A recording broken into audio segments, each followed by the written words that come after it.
Hey everybody, welcome. Welcome to another episode of 10X Owners Live. We are here to help business owners scale and grow. Last year, I made $300,000. And what did I tell you you're going to do this year? 1 million. Can't speak highly enough about him. I love what you're saying, by the way. I've been taking some notes. This is a great call tonight. Brandon, what makes you qualified to be hosting a show called 10X Owners Live on a Tuesday night full of business owners? I've been building and selling businesses for the past 25 years. As one of the youngest people to ever ring the opening bell of the American Stock Exchange, and then selling my last business for $151 million, 77 times EBITDA to a $1 billion company, I partnered with Grant Cardone. I love Brandon. Big hand for Brandon. And we've created a business in 36 months using the exact principles we teach. And every Tuesday night, the Cardone Ventures team comes on here to 10X Owners Live to help you. Grab your pen, paper, and get ready to take notes. This is your night, your chance to ask quality questions, to 10X your business, to achieve your personal, professional, and financial goals. It's time to 10X. This is 10X Owners Live. How about that for an intro? I know we missed the sound. What was it, last week? But that was solid. How exciting. I love it. All right, guys, let's kick it off and let's bring our beautiful hosts up this evening. Go ahead and unmute yourself and please introduce yourself to all of our beautiful people here on 10X Owners Live. Thank you so much, Josh and Ashley. For those of you who don't know me, my name is Jessen. I'm the Executive Vice President of Finance here at Cardone Ventures. I also teach and am the lead person on our Finance Essentials workshop, which we are going to talk about tonight.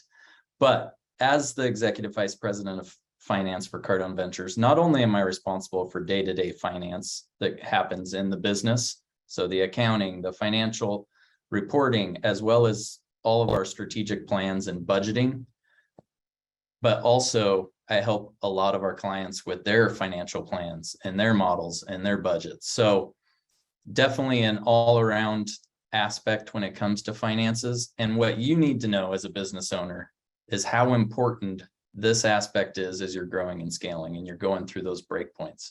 So we are going to hit on that tonight. But before I do, I want to make sure I can pass it off to my partner in crime for the night. Oh, good evening, everyone. Happy Transformational Tuesday. And for those of you who don't know me, I'm Dwayne Baker. I'm the Executive Vice President of Transformation and Partnerships here at Cardone Ventures.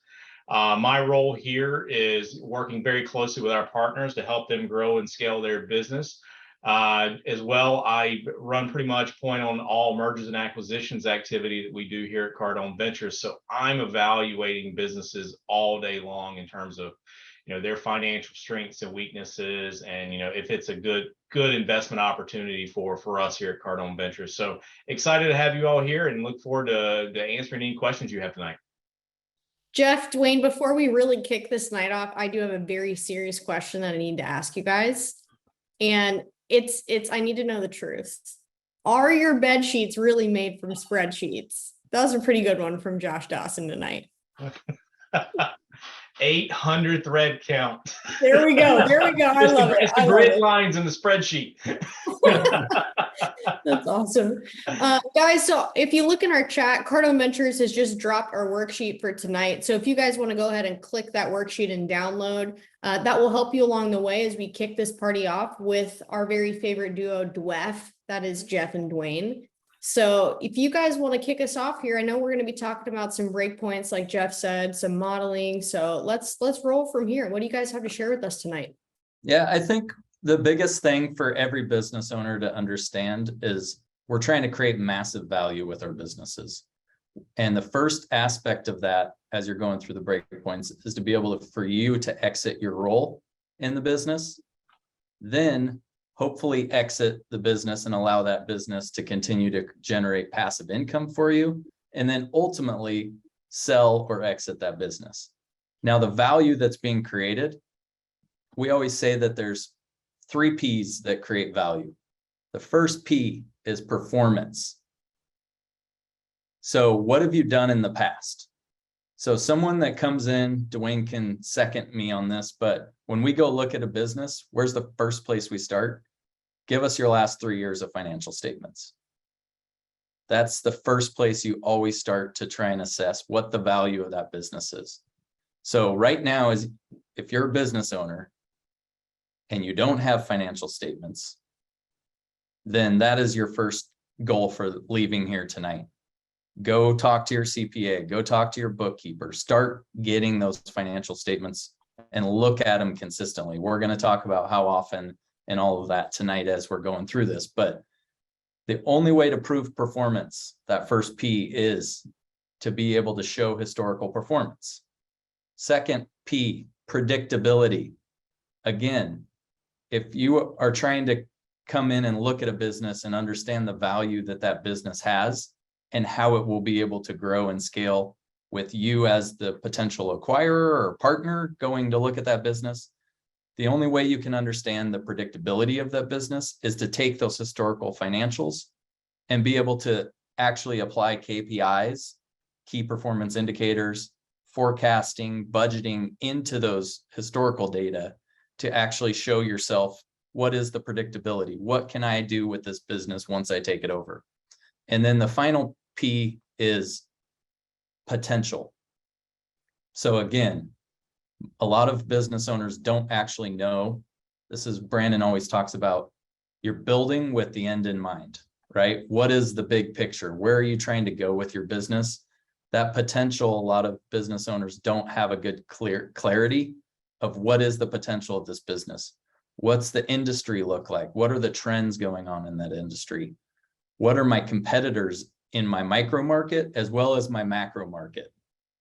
All of those factors obviously play a role in the potential, but also your ability to, as you're working through breakpoints, starting with the what you do, proving out that that works, start generating a profit or start generating revenue.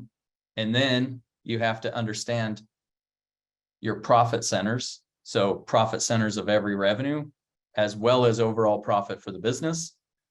And only then, when you understand all of those, can you build that plan and kind of look at, okay, what is the potential? What can I actually do with this business? And the final piece of that puzzle is to put process around all of it. So the process allows you to add people, which is the only way you can grow and scale a business. You have to be able to add people. Yeah, Jeff. I mean, that's a good point. I know, we just came off a 10x exit this past weekend. And when you think about it, all three of these things, performance, predictability, and potential, are really like, a stool won't stand or a table won't stand without three legs. And it is all very important for, us as, as buyers of businesses, as well as you, when you think about selling your business, that, all three legs of that have to be very strong. Because as a buyer, there's only one mistake that you can, and when you sell as a buyer, it's the only mistake that you can make is, or thing you can't change, is how much you pay for it. So there has to be, if I'm going to pay you 2 million, 10 million for your business, I have to have some level of confidence that I'm going to make at least 10 million back, get my money back out of it, and then have room for growth. And that's where that predictability, that performance, and potential all play in this. And for you guys that are just now considering exiting your business, or you're just looking at potentially acquiring a business, Jeff, Dwayne, can you guys cover, like, as far as, performance, predictability, and potential, maybe one thing in each that people should be focusing on if they're looking to exit or they're looking to acquire? Yeah, I mean, I'll take this. When I think of, the businesses that we worked with and we've had discussions around, helping them exit the business, performance is always great. You want to show in a 3-year track record, because as Jeff said, that's the first thing we're going to ask for. What are your last 3 years of financials? As a seller, as you guys exit your business, you want to be able to show that, hey, we've grown by 20%, 25%, whatever that is, but you want to see a 3-year track record of growth. And then, that's going to help you get the most value for the business, because you can say, look, I know I'm going to hit another 20% this year, and I'm going to hit another 20% after that. And, that helps sell into strength. That kind of goes into predictability as well, because when you think about, the key factors in predictability is, okay, I take out seasonality, right? We work with a lot of construction and landscape, and the revenue looks just kind of up and down depending on what season it is. We want to see things that flatten out for predictability.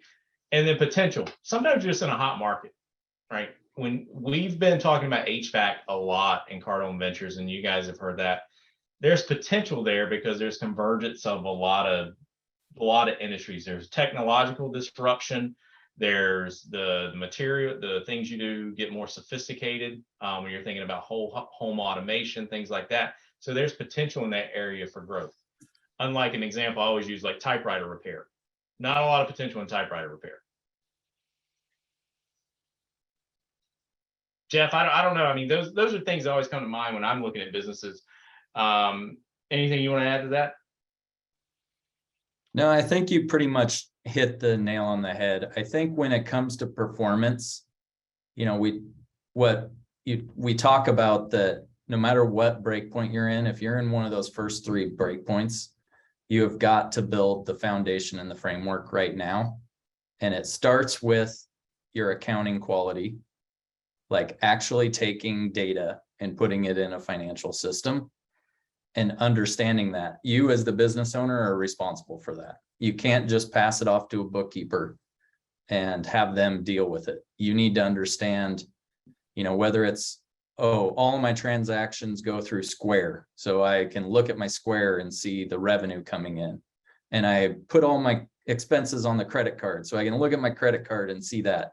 But you need to put that all in one place so that at any point in time, you can run a financial statement and actually look at the financial health of the business from an overall aspect and see the profitability that's coming. So the revenue minus those expenses, as opposed to just, you know, looking at them as segregated pieces of the business. So that's the first step, foundation framework. And then once you have those financials and you have good accounting, that's when you can build off of that and start doing strategic planning and budgeting and actually planning for the growth that's going to happen in the business. You always start with the historical financials in order to create the plan. So if you don't have those historical financials, it makes it way more difficult to actually predict and kind of plan for where you want to go and how you want to get there. Jeff, Dwayne, what's the difference between finance and accounting? You've used both words, but I'm curious, like what's the difference between both for people who are not sure? Yeah, so when we talk about accounting, so the way Cardone Ventures is set up and what most companies as they get, you know, bigger become set up this way is accounting, think of it as like historical data. So when you're doing the accounting, you're taking transactions and you're putting them into an accounting system, a financial system. The finance side of the house is a lot more about the future. So whether that's creating budgets, creating forecasts, creating strategic plans, it's what do we need to do from a finance standpoint to continue this growth or to supplement the growth.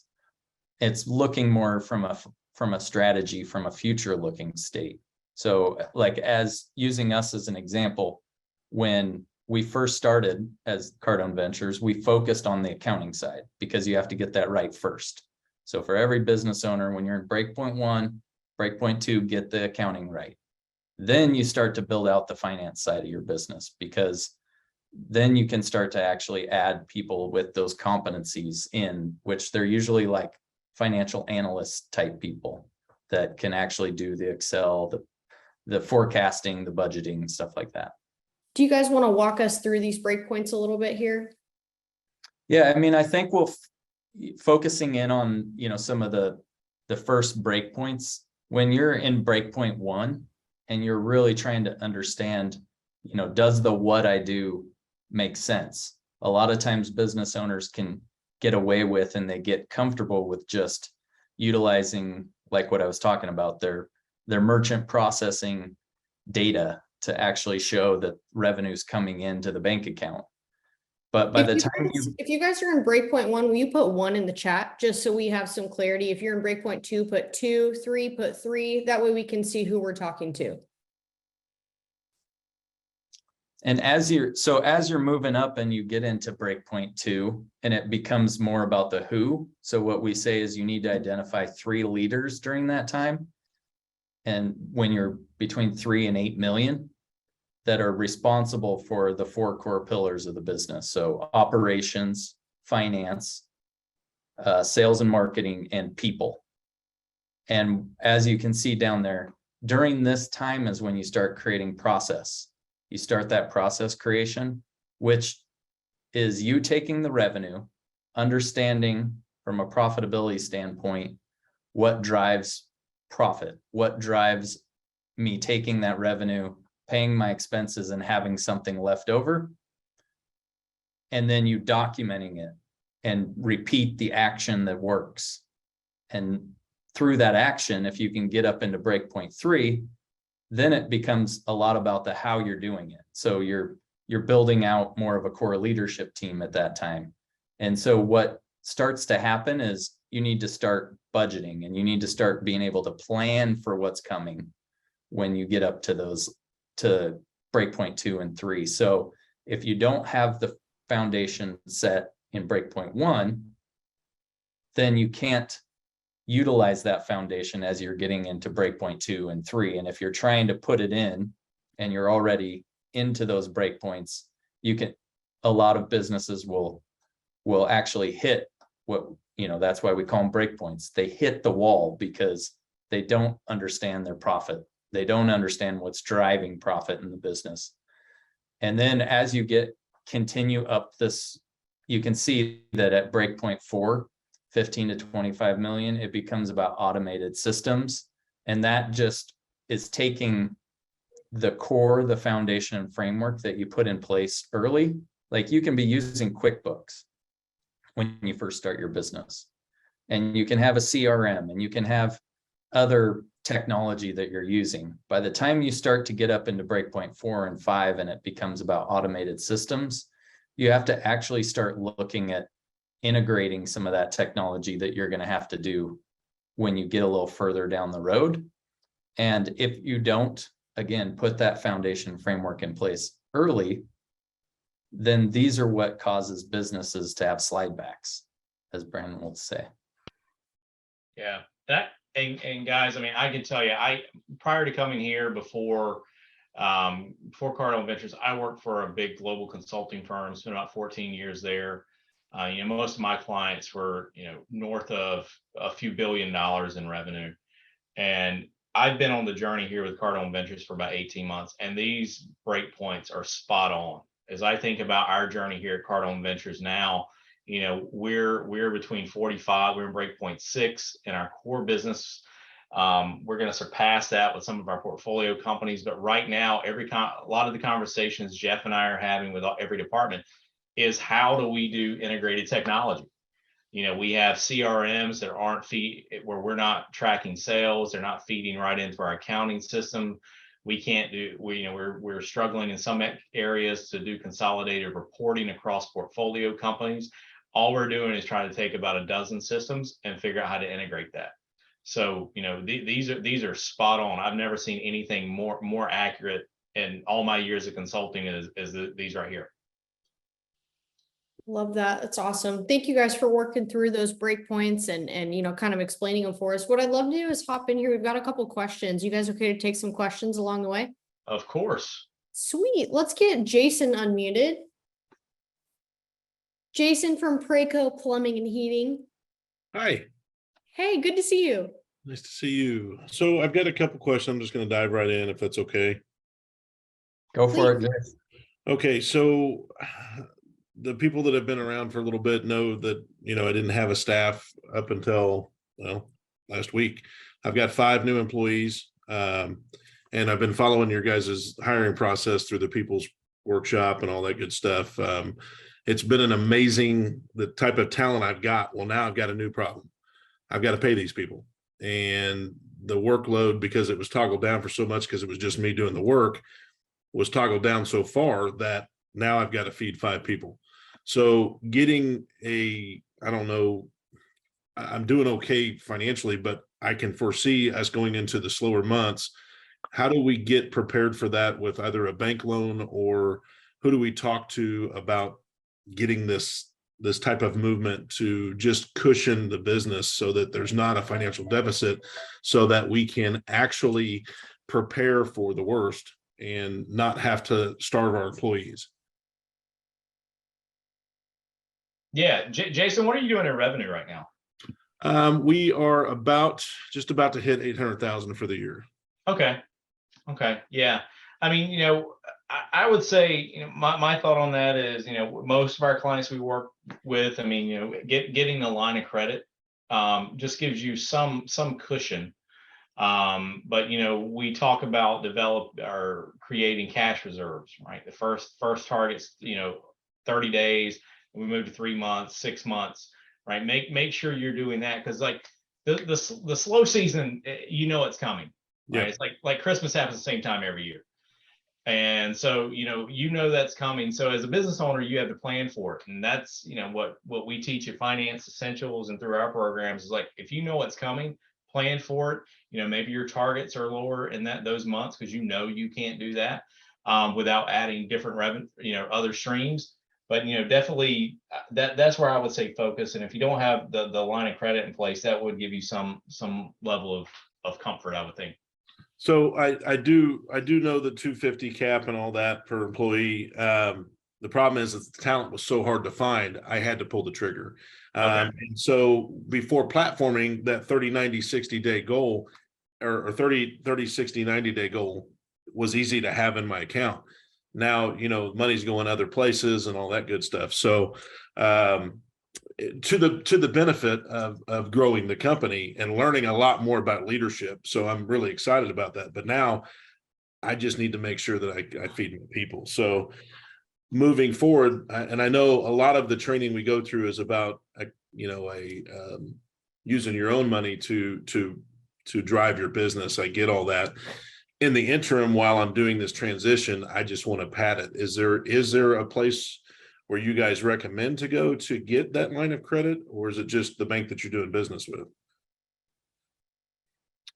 Yeah, I would say, Jason, typically the bank that you have the best relationship with are usually your best options to try and get some kind of a line of credit or financing if the business needs that to get through a slow time.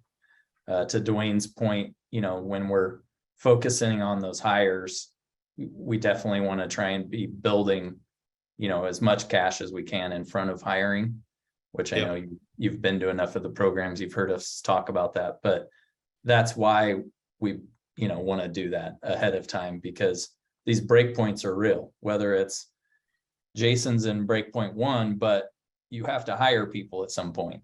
And so that's why they're called breakpoints, is when you start hiring people, are you prepared to work through that hire from a cash standpoint, and from, is the business set up to be able to, increase? If you could market and all of a sudden keep revenue at the same level that you're running when it's busy season during the summer, and all of a sudden you have an opportunity to add some revenue in the non-busy time of year, like maybe it's issuing service contracts or doing something where you create recurring revenue during those non-busy months, is the team set up to service all of that if you put those in place?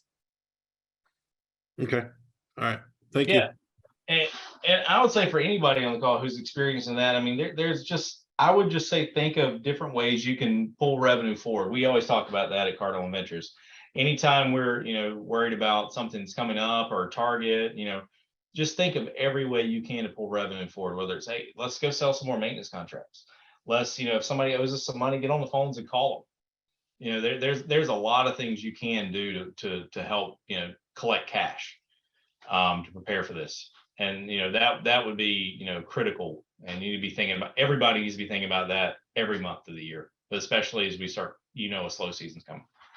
Your clients are going to cooperate with you more than you think that they will too. Like you find that oftentimes if you're reaching out to pull money forward, people are like, oh yeah, no problem. Sometimes you'll get people that will say no, of course, because it's circumstantial, but people want to do business with you. They want to build relationships. So I think that's an important note as well. I was going to say, a lot of times people just forget they owe you money. 100%. Depending on how your billing is. I mean, I remember when I had a unit put in here at my house for HVAC, is like the guy took 30, 60 days to send me an invoice. And I wasn't, looking for him to give him money. I needed to wait for him to say, "Oh, you owe me." I was like, "Oh, okay, sure." Jason's muted right now. Jason, hold on, let's unmute you. I'm pretty fortunate. I've got 0 AR, so I keep up to date on that, and just because I don't want that headache, and I've got very fortunate customers that pay me. So you need to teach Dwayne's HVAC guy a lesson. I tried to teach, he won't listen. Thank you, guys. Jason, thank you for your question. I appreciate it. Jeff, Dwayne, we have a ton of people asking in the chats about our Finance Essentials workshop. If we could pull up a slide, I know we've got some info on that. Our next one, September 24th and 25th. Can you guys just walk us through what our Finance Essentials is, why somebody would want to come to it, how they can integrate the information they're learning here into the workshop, a little bit more? Thank you. Yeah, for sure. I'll walk through that. So at the Finance Essentials, we spend day one talking, and you're doing active work around those foundation and framework items. So we go through your accounting, we go through financial reporting, like what should you actually be looking at on a monthly basis. Then we go through strategic planning and budgeting, how to utilize that data from the financials to actually do a strategic plan, and to then walk that strategic plan back to, if you're building a 10-year strategic plan, you need to walk it all the way back to, what do I need to do next year in order to take step one of this 10-year plan? And then we end the day talking about operating metrics, key performance indicators, and how to utilize those in your business to not only create your plans, but also understand those to be able to measure the performance of the business and how it's working right now, and be able to tweak live as you're going through month after month, being able to change what needs to be changed to create some additional profitability. Then now that you have the foundation framework, we flip over to day two, where we talk about quality factors. So what do you need to have in place beyond just your financial statements in order to drive the most value?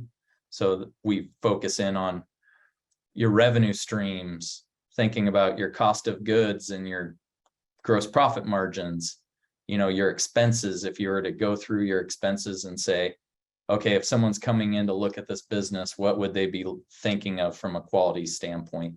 And then we talk about incentive plans. So ultimately, all the way from sales commission, all the way through different types of incentive plans, how to align the employees and create engagement as you're growing and scaling your business, so that ultimately you're building all those financial plans in order to add people to the business, right? Because as you grow and scale the business, you need people.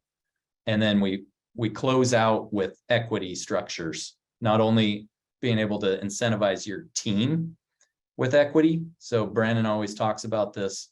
In order to get to $100 million, 100 in revenue, you will have 7 to 10 partners in your business, because no one can do that alone. And you'll have to bring in certain expertise along the way, or you will have to have developed people along the way that are willing to work all the way through all those breakpoints. So just understanding that at the beginning allows you not to make mistakes with equity early, and be able to make a plan to where you're going to identify when you're going to need those key people and what you're willing as the business owner to kind of give them in order to have them join and help push you to that 100 million in revenue.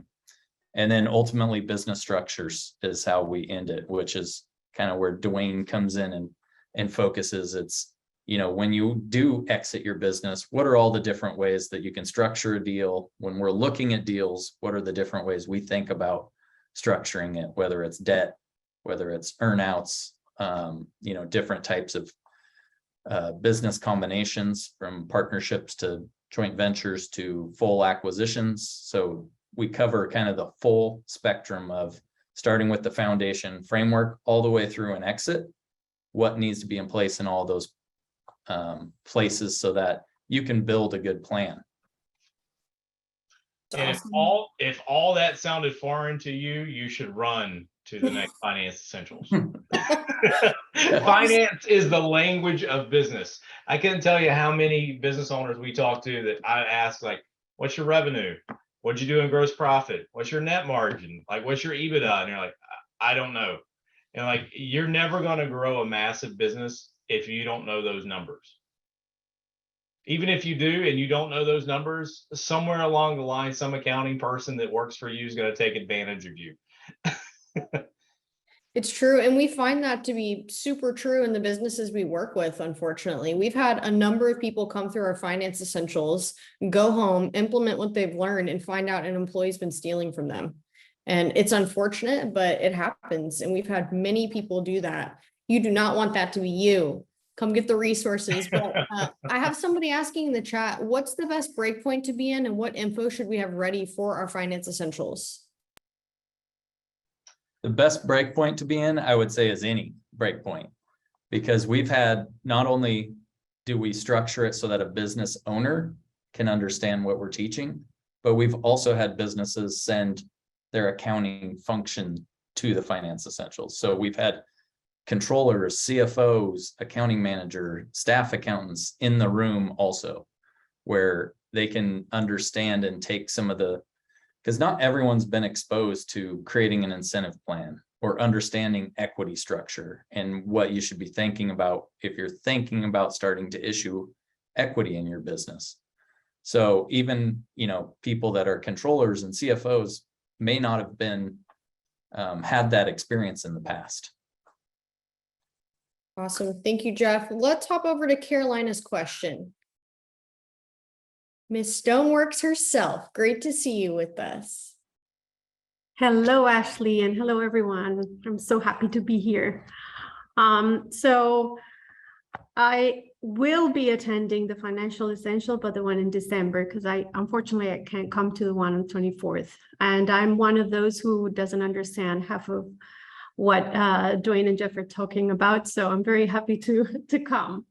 My question today is regarding the PPFs and the KPIs. I will have my first PPF conversation very soon with my first full-time employee, and a new employee will be joining this week. So this is something that I'm preparing to start doing. And I work in the construction industry as well. We do custom stonework and flooring, and I'm having trouble putting together that incentive plan because I still don't know like clear KPIs that I can measure my employees with. Both of these individuals are project managers, and they have an array of things to do. And because of none of the things they do is sales, then this is the first time I'm going to do it. So that's one of my questions. Do you have any, based on your experience, any idea of what those measure guidelines can be? How long do I have to wait before I compensate them for any achievement? I have heard Brandon and Natalie say, do not spot bonus.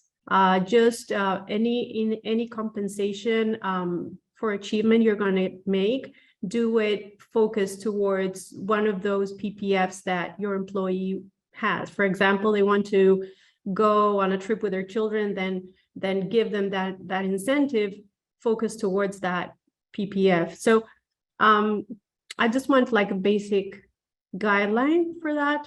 And my second question would be, I am backed up into marketing and doing CRM and taking care of my website and adding product. I have product at my studio, and I move it, but I could be doing much better with it. And just because I haven't entered it on a list and put it on my website, I'm losing business. But I know that it's back in the back of my mind. I'm very hesitant to spend on a person to do this. It's kind of like something it's keeping me from making that decision into investing in a person that that covers these aspects of the business. So those are my two questions. Thank you. Yeah, sure. Jeff, I'll let you cover the incentive question first, because I know you're an expert at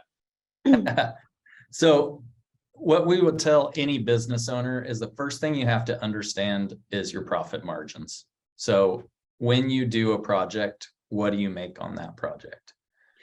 So I'm going to just talk generally as opposed to like you specifically, but you can apply this. But basically, if you understand your profit margin, then the easiest way to be able to tie a project manager type role into the business growing and getting jobs done on time is you build KPIs around targeted profitability, around getting jobs done on time, around them being able to get the paperwork in so that you can bill the client, all the pieces that drive that revenue and that profit. So those would be your KPIs for like a project manager type role. And then you would tie their incentive. If you've had a PPF conversation and you say, okay, they want $500 this year or $1,000, then if you understand your profit margins, you can actually say, hey, every job you get done in these parameters, we're going to give you 1% of profit or 0.5% of profit. But you need to know enough to know that's $200 every time we finish a job, or $300 every time we finish a job, or $400. And then if they're doing 10 jobs, every quarter, or they're doing, whatever those parameters are, you can do the math of what that would total up over the course of a year. And that's how you back into like creating the KPIs for them. So you figure out what it is that are the 3 to 5 things that really drive their ability to show you that they're being efficient, effective, driving the business forward, because they don't drive the revenue side. The only side they can control is the profit side. In regards to that, and thank you, because it's already giving me ideas. My question, based on what you said, is then should we pay those KPIs quarterly, add them up, and every quarter like do that balance and pay them? Yeah, you should definitely be paying consistently. What we always try and have business owners do is pay monthly, because it's only an incentive if your employees are getting it. Yeah. Holding it out for the whole year, like some businesses will do, and then being like, oh, we only pay in March all the bonuses the next year. Like that doesn't give people incentive for hitting goals along the way. So if you don't have your financials in a place where you can get the books closed, understand all the profitability of every job on a monthly basis in order to be able to pay it, then I would say the next best thing is quarterly, but definitely do it at least quarterly, if not monthly. Okay. Thank you so much, Jeff. Good question, Carolina. I always talk to Jeff every month because he holds back my incentives all the time. There you go. Thank you for your questions. I appreciate it. Jeff, Dwayne, I want to ask here too, a couple of people are asking in regards to PPFs and incentive planning. Do you guys suggest somebody has a PPF conversation? For those of you who don't know what a PPF is, it's a personal, professional, and financial goal. We walk through this at some of our events where you sit down with your team members and you understand what their goals are. So do you suggest having a PPF conversation before you start creating incentive structures, or which comes first? Do they interplay? Do they interact? Does it matter? Yeah, I would say absolutely that it matters, right? So one is, when you hire someone, that there's a range of how much you should pay them. But, to motivate an individual, as you're thinking about building a team around you and inspiring a team, like you have to understand what's important to that individual. And so, the PPFs, we have one-on-ones bi-weekly here at Cardone Ventures. just making sure that, everybody on our teams, moving towards their personal, professional, and financial goals. And, a lot of times it's not just about incentives and financial rewards. It's about, oh, maybe they need some additional time, or, you need to rework their schedule, or just be aware of what they're trying to do in their life and what's going on, right? There's a lot of ways to incentivize people that's not just primarily financial. Absolutely. I would also add to that when we're we go through this a lot at Finance Essentials, which is when you're creating the budget, you target to have a pool for your incentives. Like, let's say, oh, my total payroll is going to be $1 million next year, and I'm going to set aside another 200,000 to be able to pay my incentives for my employees. And then you work back to these PPF conversations if you don't have incentive plans in place before that, and you try and align their PPF goals with, okay, if I hit my targets, how much of that 200,000 would I be allocating to them? And where business owners make a mistake a lot of the time is that they don't have that discussion, and they think, oh, I need to bring in this role, and it's $100,000. The range is 100 to 120,000 of salary, and then I'm going to have to pay them 20% incentive. And they go into the hiring the person with that in their mind, as opposed to having a discussion. And then during the PPF, they find out, oh, this person would be happy if they made an additional $5,000 during the year, so they could take their family on a vacation or something. And then you can actually structure their plan to be $5,000 of additional income if they hit certain KPIs. But if you don't have that discussion, and you don't know what your pool of incentive is, you can't make them align appropriately. Perfect. And when people are setting incentives and they're creating these structures, are they setting them up off of their gross revenue or off of their profitability? Which of those is more important when you're looking at these incentive structures? Yeah, we always start with profit.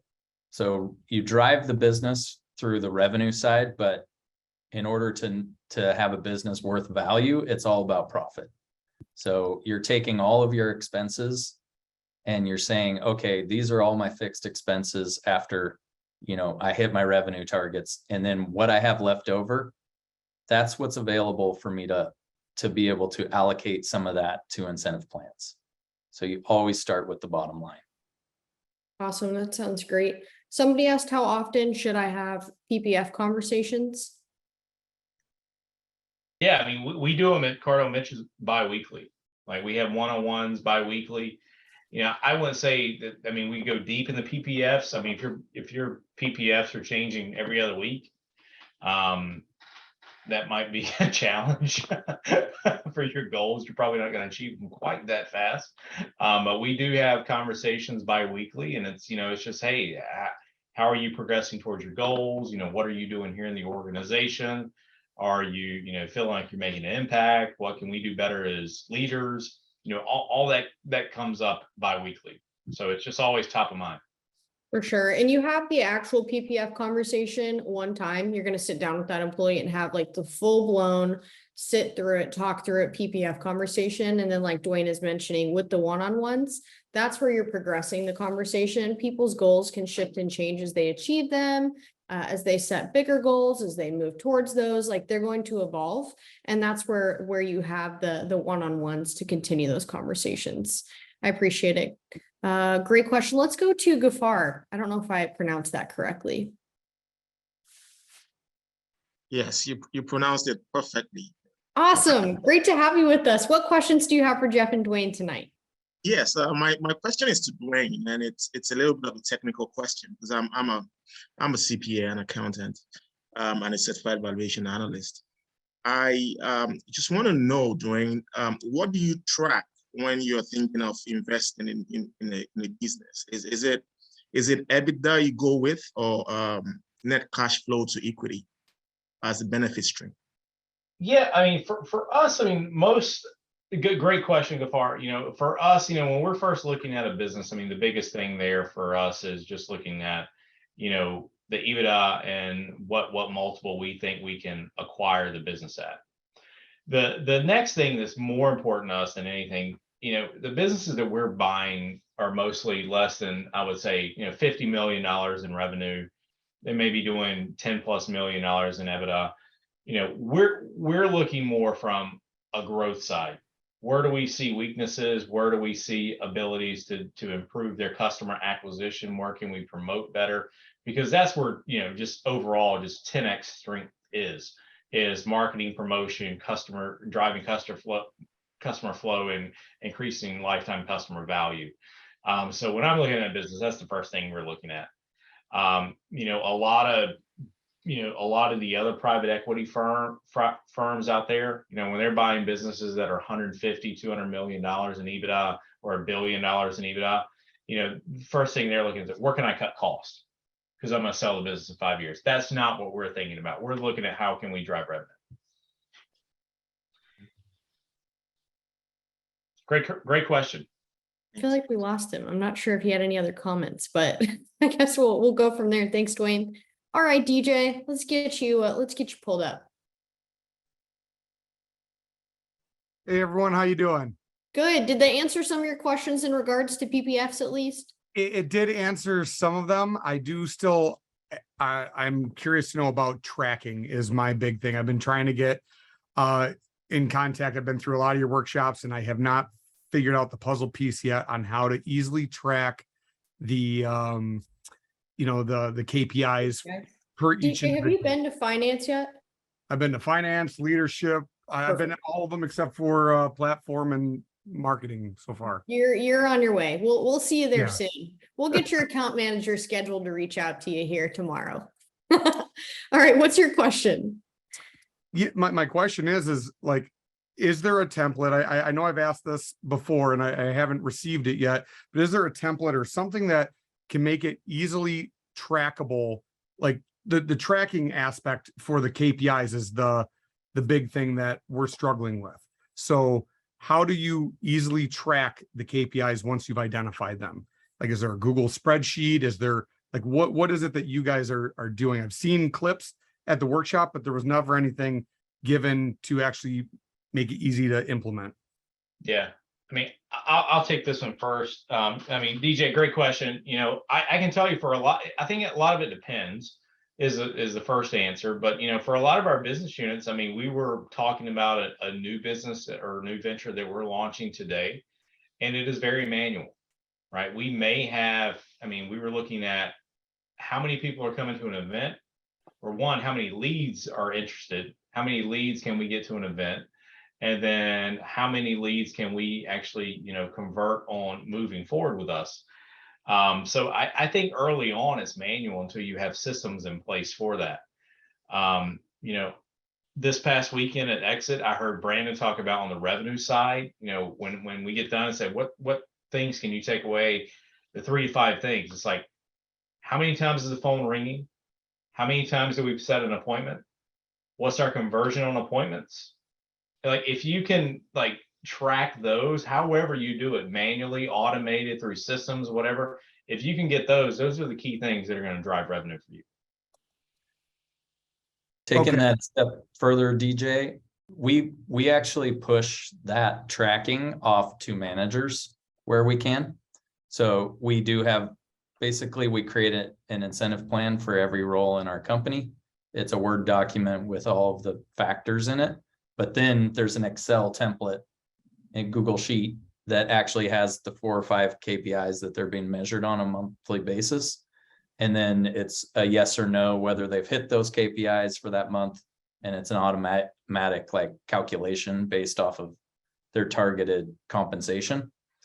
And that target, or that filling out that form and checking whether they've hit KPIs or not, we've pushed that to manager level if we have a manager that's overseeing them. So it's kind of whoever's the person that's responsible for that role is the person that's making sure that the KPIs are being hit. And a lot of times they'll fill them out themselves or give the data for them themselves. And then it's up to the manager to verify that or to check it.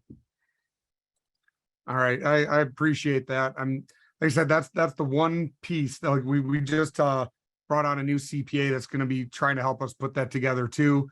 Like that's the one thing that I feel like the piece is missing. So I appreciate the context. What I will tell you, DJ, I mean, you said one thing right there. We brought the CPA we're working with. You know, we track KPIs daily in our businesses. You know, how many calls were made, how many appointments were set, so on. Your CPA is going to get that information from you in some spreadsheet or report, you know, 15, 30 days down the road.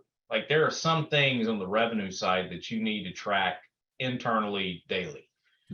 Oh, I definitely understand that. I meant she was actually, we're commissioning her to help us build out the KPI dashboard or whatever, so to speak, because I couldn't figure it out on your guys' end. So that's what we ended up having to do to try to put it all together. Got it. Okay. Thanks, DJ. Appreciate it. Let's hop over to Flames. He had his hand up earlier. Let's get him unmuted. Hey, how you doing? It's good to see you. Good to see you too. Because I have my question is I do a lot of events and pop-up shops. So sometimes it get hard to track like all of what sales are coming through because take like Cash App, Zelle, or like cash. So because I see myself missing out on payments, like if I don't take certain payment processors. So like to keep up with all of that, what's like a good system to track it? So, you know, typically, you know, we obviously do a lot of events too. Every weekend we're doing events. So having some kind of a platform or a landing page where you can transact on the back end for those people that maybe don't, you know, want to like whatever your current credit card processor is live at the event. If it's not working for certain people, then have an alternative that you can get their information and you can call them and transact later through either ACH or some other form of payment is how we do it. So you give them multiple options. You give them the live option of, you know, if you have these credit cards, you can transact right now. And if they can't do that, then you need to create a way to follow up and close some other way to get the money in. Okay. Thanks, Flames. Last question of the night here. Harp has been asking questions in the chat, so let's get him pulled up. He's got his hand raised too, but he was saying, do I share my profit with my employees? And you know, what does transparency look like for a business owner? Not saying Harp is scared, but for a business owner who's a little concerned to share financial information, what advice would you guys give around that? So it really depends on, you know, where you are and what picture you're trying to paint. I'll give you an example. As Brandon always says, context and contrast, because Brandon is very transparent about our profitability, about everything in our business, but it's because of the big vision. And he knows that he can paint a vision for all the employees where they can win as we're growing and we're having revenue and profitability. If your vision right now isn't big enough, meaning you don't want to share that profitability, then it's okay to just share revenue targets with the employees and not get to a profitability level. What you have to understand is what profit does additional revenue drive so that you know how you can align incentives to the profit or to the revenue growth. Because if you're setting all your KPIs around revenue and you don't quite understand the impact it has on the profitability side, then sometimes your incentives can be too high. And all of a sudden you've taken all that profit and you're paying it out to the employees. Absolutely. William McCuna said in the chat's more transparency, the better, the more they are engaged. And that is, man, we find that to be so true. You can't show somebody, like you can't expect them to hit a target that they're unaware of. So I think that it's really important. Harp, let's get you unmuted though. That way you can ask any follow-up questions here, and then we'll be good for the night. All right, Harp, what was your question for Jeff and Dwayne tonight? So Harp's here with me now. He's sitting off to the side of the camera, but I think what we were discussing was we're probably in the point break steps. We're at about 3, probably approaching 4 soon, and we're kind of getting the processing and stuff together. And the main question was, at what point do you start sharing profitability, or at what hierarchy, if it's the business manager, do you start sharing profitability so that, you know, what from y'all's experience, at what point do y'all feel like, you know, it's acceptable, not acceptable? If there's any pros or cons of starting too early or too late in the process? Have y'all had any experience with people in the past possibly finding out the company's making more than what they thought it might have been making, and having any kind of rebellion or more, you know, any issues like that you would come across, any management issues with sharing profits that they might be higher than what they're expecting they might be? Yeah, when we're working with business owners, I think our philosophy around this is that it's up to you as the business owner to be able to paint, you know, kind of the picture for them to understand where if they think they're going to win when the business is winning, then employees don't, like, we have employees that are all levels in our organization, and they aren't looking at a business that's going to make 40 million of profit this year and going, man, the business is making more than I thought, and I'm going to, you know, cause a problem because of that. It's because they know as the business is making more and more profit, their incentives are tied to that, so they're making more and more money also. So that's the. So you think the incentives is better to show them the profitability, and then you think it's better to show, or you've seen in the past proved concept already, that it's better to show the management the profitability and let them work off of that as the incentives to meet those marks and know what's going on, transparent, obviously. Yeah, as long as you can align that management team with their, you know, kind of goals and what they're trying to achieve from a personal, professional, financial standpoint, so that their incentives are aligned. Like if the profit's going up and the revenue's going up, but they're not making more, then that's where you'll have, you know, dissension in the business, is that management team's like, shit, I'm pushing, we're making more and more money, but I'm not seeing any of it. So is there a certain level of hierarchy that you would take that to? Is there a certain level of hierarchy that you would take that to, down to a manager, business manager, you know, all the way up? Is there a certain level of management where y'all draw the line for it? No, not necessarily. I mean, I think each business is different, but when you're in breakpoint, you guys said 3 going into 4, like you should have at least 3 key, you know, leaders in the business right now. And you should be focused on adding the 4th and 5th key leader right now as you're going through 4 and 5. So those people need to have some transparency into how the business is performing. So you don't have to right off the bat go any further below them as far as the hierarchy goes, but over time, as you gain confidence in the business model and you continue to have success, the more and more you can share that, the more and more you can get employees aligned all the way across the organization.